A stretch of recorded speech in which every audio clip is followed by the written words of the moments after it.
And it's really cool. You talk about these battles, of course. And a guy I wanted to pick your brain about is Bullard. You reported on him in these recent practices. He's kind of, I don't know if he's towing the line anymore about like first and second as far as the possibility of him being on that starting.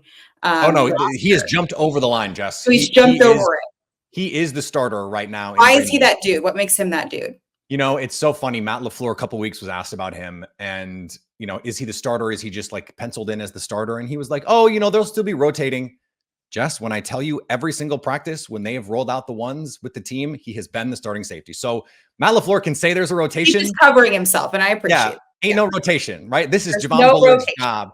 The question I think now is, where is he going to play most snaps? Because we saw something really interesting against Denver. And this is something that I have been pushing on Locked On Packers, even a bit to the chagrin of one of the players involved.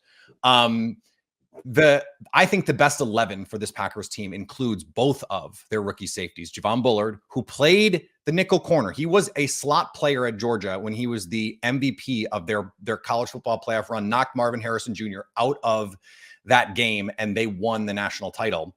And then they moved him to safety. Kirby Smart moved him to safety. He was incredible in the nickel, and they said, we need you in this other spot. Can you do it? He said, yes. And so we saw him against Denver last week in just like normal defensive packages. They were playing with three safeties, and Javon Bullard was in the slot. I think that's their best group. And I think they could be a team that just says, Xavier McKinney, who's a new free agent acquisition from the New York Giants, he can play in the slot. Get out there. Javon Bullard, he can play in the slot. Get out there so that they can be so multiple with the way that they attack. You never know who's going to be anywhere. And it's so hard now, Jess, to play defense because they're like, how many teams have a coach that we consider like an offensive guru? Like most of the league does. And it seems like it's expanding. Like the Kyle Shanahan tree, the Shanahan-McVay tree might be the most successful coaching tree since like the Mike Holmgren, Bill Walsh tree. And even they had way more misses than like all these coaches are good. Sean McVay, Mike McDaniel, Matt LaFleur, Kevin Stefanski, of course, Kyle Shanahan. Like I just named a quarter of the league's coaches and they're all good. And Zach Taylor in Cincinnati, they went to a Super Bowl. So, I mean, it's pretty remarkable. You have to be so diverse in the way that you attack those teams. We saw Baltimore last year beat the brakes off the 49ers because they confused them.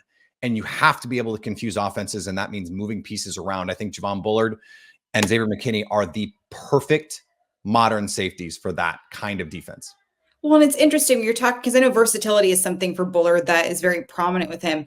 But versatility is always interesting because it could either help or hurt somebody. So you don't want to be a jack of all trades and a master of none. Exactly. So it's kind of interesting with that. When I hear versatility, you get excited. You want to have a utility person. But when it comes to executing it, do you want somebody to be good at multiple things or great at one? Yeah. And I think the hope for the Packers is that he can be great at multiple things. I mean, that's the perfect thing. And is that a fair assessment? Well, it's what he can do. Yes. I think he's better in the slot. I think he's better closer to the line of scrimmage, but can he be a good deep half, deep middle safety? Yeah, I think he can. The thing is like optimal is you can't let great be the enemy of the good. So if he's the best at nickel and you only play him in nickel, are you limiting what your defense can do? Because sometimes that can happen. And I think it's also the case that if he's your best safety, he's got to be back there, even if his best position is nickel. So find a way to thread that needle of doing both. And luckily, they drafted a safety in Evan Williams, who a lot of people thought, based on the consensus, that was an overdraft.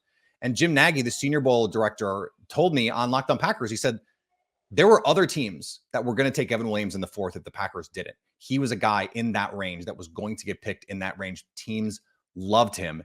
And he has just shown up right away. You mentioned the joint practices. I think he's got 5 interceptions in camp. He's just been a playmaker.